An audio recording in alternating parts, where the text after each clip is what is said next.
খবর পেলাম দেশ থেকে পালিয়ে গেছে, ফুটে যাচ্ছে। অতি দ্রুত আমরা ইনশাআল্লাহ স্বৈরাচার হাসিনাকে খুনি এই হাসিনাকে ডাইনিকে আমরা অতি দ্রুত বিচার আওতায় আনতে পারবো ইনশাআল্লাহ। কোথাও পালাই যেতে দেবো না এই পৃথিবীর মাটির থেকে। এই যে আমাদের নিরীহ ছাত্রদের হত্যার প্রতিবাদ আমরা নেবই, সে যেখানেই থাক, তারা যে প্রান্তেই কিনা এই সরকার ঘোষণা দেব, আমরা এই স্বৈরাচার সরকারের বিচার করে ছাড়বো ইনশাআল্লাহ। এখন আমাদের দাবি এই স্বৈরাচারের সরকারের বিচার শুরু হবে ইনশাআল্লাহ। আর আমরা এই বিচারের দাবিতে প্রয়োজনে পুরো পৃথিবী ধরে আন্দোলন শুরু করবো অতি শিগগিরই।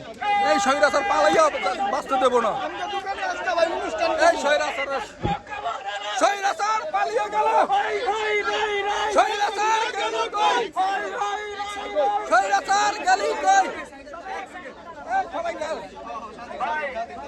এই বিজয় মিছিলে আমরা সবাই একসাথে হই, আমরা অংশগ্রহণ করি। এই স্বৈরাচারে আমরা এলাকায় পালাই গেছে জানি না, আমরা অতি দ্রুত এই স্বৈরাচারের আইনের আওতায় এনে বিচারের দাবি জানাচ্ছি ইনশাআল্লাহ। এই স্বৈরাচারের বিচারে দেশে করা হবে। এই স্বৈরাচার আমাদের লক্ষ লক্ষ লোক গুম করে হত্যা করে, এখন পালিয়ে গেলে আমরা পালাতে দেবো না এই স্বৈরাচারের বাচ্চা স্বৈরাচারের।